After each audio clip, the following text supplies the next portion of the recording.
په هندارو کې ارواوي. د ستر لیکوال، شاعر، فیلسوف او انځورګر جبران خلیل جبران د ادبي ټوټو، افسانو، نظمونو او هنري لیکنو غورچاڼ. ژباړه او ترتیب انعام الله گوهر. لوستوال سلیمان مشال. غلامی. انسان د وخت غلام دی او همدې غلامۍ د انسان ورځې د کړاوونو او بدبختیو په پرده کې پیچلي او د شپې د غم او زور په اوښکو لمبولي. زما له لومړي پیدایښه تر اوسه دا د 2000 کلونه کېږي چې زه یوازې همدا غلامان وینم چې د غلامۍ درنې زولنې په پښو کې دي او په ځان پسې څکوي. زه د نړۍ له ختیځه تر لویدیځه تللی یم، د ژوند په سوري او رڼاګانو کې ګرځېدلی یم. قومونه او نسلونه مې له تورتم څخه د رڼا پر لور د خوځښت په حال کې لیدلي، خو په دې دومره وخت کې مې یوازې همدومره ولیدل چې د دوی تر غاړو د غلامۍ رسۍ راګرځېدلي. زورور خلک مې هم لیدلي چې غلامان دي او کمزوري هم وینم چې د ډېرو خدایانو ته سر په نامه ولاړ دي. زه له بابلینه تر قاهرې او له بغداده تر فارسه د انسانانو په دې قافله پسې تر شا را روان یم او د دښتو په شګو کې د دوی د دې زنځیرونو نښې په خپلو سترګو وینم. ما د ناکراره نسلونو هغه چغې په خپلو ګناهګارو غوږونو اورېدلي چې په غرونو او ځنګلونو کې انعکاس کوي. زه کلیساو، جوماتونو، د قرباني ځایونو او ښایسته محلونو ته ننوتی یم. له پاچاهانو سره یو ځای کېناستی یم. ومې لیدل چې مزدور د خپل څښتن غلام دی، څښتن یې بیا د چارواکو مرۍ دی، چارواکي د خپل قومندان او قومندان بیا د پاچا غلامان دي، پاچا د پادري غلام دی او پادریان په خپله د بوتانو غلامان دي، او بوت خاوره ده چې شیطان په خپلو مردارو لاسونو خشته کړی او بیا یې د انسانانو په کوپړیو ورتپلې. زه د شتمنو ماڼیو او د بېوزله جونګړو ته ورغلی یم. لیدلې مې دي چې میندې خپلو ماشومانو ته له شیدو ورکولو سره د غلامۍ څاڅکي هم ورکوي او ماشومان ان په ښوونځیو کې د الف او ب له زده کولو سره یو ځای غاړه ایښودل هم زده کوي. ومې لیدل چې پیغلو د عاجزۍ او بندیز جامې اغوستي او ښځې د تن ایښودنې او محکومیت په کمبلو کې په داسې حال کې پرتې دي چې سترګې له ژړا سرې دي. زه له نسلونو سره یو ځای د نیل په غاړو، د سینا په غرونو، د اتنز په دښتو، روم په کلیساو، د قسطنطینه په کوڅو، د فارس په باغونو او د انګلستان په ښایسته پارکونو ګرځېدلی یم. خو په هر ځای کې مې لیدلي چې غلامي د خلکو له معاش سره یو ځای په ډېره دبدبه او پرتمنۍ سره خوځښت کوي.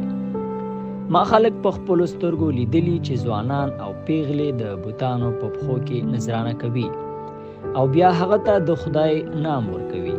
د هغه په پښو کې ګلونه او عطر شیندي او د ملکې نوم ورباندې ږدي. هغه ته ټیټ شي، تندی ورته کیږدي او بیا هغه قانون بولي.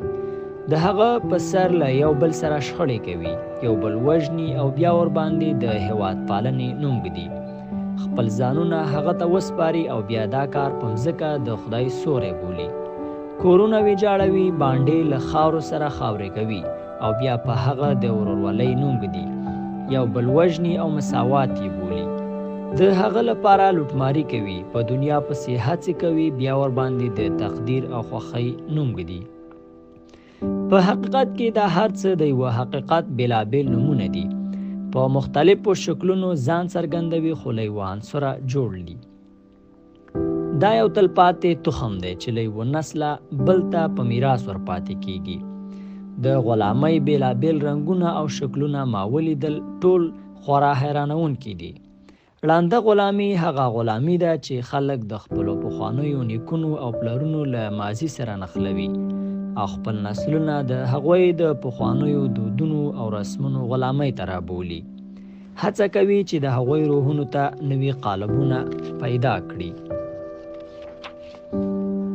ګونګه غلامي د یوه سړي ژوند د داسې یوې ښځې له لمنې سره نښلوي چې دی په زړه کې ورڅخه کرکه لري او همداراز د یوې ښځې پاک بدن د داسې یوه خاوند په واک کې ورکوي چې دا ورڅخه کرکه لري او په همدې توګه دوه ژوندونه په معنوي توګه وژل کیږي.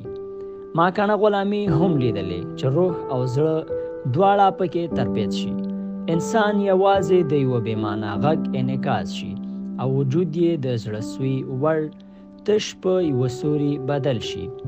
معیوبه غلامي د انسان غړی د یوه مستبد واکمن تر چړې لاندې راولي. قوي بدنونه او کمزوري ذهنونه د یوه حریص لخوا د یوې داسې وسیلې په توګه کارول کیږي چې اقتدار او خپلو شومو اهدافو ته ورباندې ځان ورسوي. بدرنګه غلامي دا چې د ماشومانو له روحونو سره یو ځای د اسمان له پراخو څنډو د بدبختو په کورونو راکښته کیږي، چېرته چې مجبورۍ او ناپوهي دواړه سره یو ځای شي او همداراز مایوسي او سپکاوی ګډ ژوند کوي. دا ماشومان په همدې ناخوالو کې راستر شي، د مجرمانو په څیر ژوند تیروي او بالاخره په یوه ذلیله مرګ مړه شي او د تل لپاره یې نومونه د ژوند له کتابه ورک شي. چالاکه غلامي دا غلامي شیانو ته له خپلو اصلي نومونو پرته نور نومونه ورکوي، بالکل مختلف ټګي او برګي ته ځیرکتیا وایي، کمعقلي ته پوهه، کمزورۍ ته د زړه سوي او همداراز ډار له انعکاس سره تعبیروي. پیچلې غلامي چېرته چې د کمزورو ژبې له ویرې د بل په لاس کې وي، احساسات یې پردي وي، هغه څه وایي چې د دوی په زړه کې نه وي او نه ورباندې پوهیږي، له خپله واکه د باندې خبرې کوي، فکر کوي چې ګواکې ډېر پوهه دي، خو دوی د کپړې یوې ټوټې ته ورته دي چې ان یوه کوچنی ماشوم یې په خپلو کوچنیو لاسونو هرې خواته چې وغواړي پیچلی شي. د میلان غلامي هغه چې یو ملت دې ته هڅوي چې د یوه پردي قوم قوانین او اصول په ځان عملي کړي او د دوی دا میلان ورځ تر بلې زیاتیږي. ابدي غلامي پرته له دې چې وړتیا په نظر کې ونیسي د پاچاهانو زامنو ته د سلطنت تاجونه ورپسر کوي او هغوی یو بل ورپسې پر تاسو مشري کوي. او بالاخره توره غلامي هغه غلامي چې د مجرمینو په بېګناه اولادونو باندې د سپکاوي او شرم ټاپه ولګیږي او د پلرونو د شموکړونو له کبله دوی ته په سپکه سترګه کتل کیږي. د غلامۍ په اړه تر ژور فکر وروسته دې نتیجې ته ورسېدم چې دا د یوې ساري ناروغۍ په څیر د دوام او نفوذ خاصیت لري. کله چې زه د دې بې اخلاقه نسلونو او سخت زړو خلکو له ملتیا ډېر ستړی شوم، د ژوند په دره کې یوازې روان شوم، چېرته چې ماضي د یوه جرم په څیر غلې یوې خواته ناسته ده او راتلونکی وخت هم قرار یوې خواته دمه کوي او د خپل تګ انتظار باسي. هلته یوې خواته د وینو او اوښکو سمندر د یوه زهر خنیدونکي ښامار په څیر بهېده او د کوم مجرم د ډارونکي خوب په څیر یوې او بلې خواته څرخېده. ما د غلامانو ناکراره ارواوې ولیدلې چې په خپلو کې ویرونکې ګنګوسې کولې. نیمه شپه کله چې ټول مخلوق په درانه خوب ویده و او دنیا د خاموشۍ تک تور څادر اغوستی و، ارواوې له پټو ځایونو راکوزې شوې وې. په دې وخت کې مې یو مړ ژواندی بدن ولید چې ګونډې په شګو کې خښې کړې وې، زګیروی خود او پاس د سپوږمۍ په لور یې سترګې نیولې وې.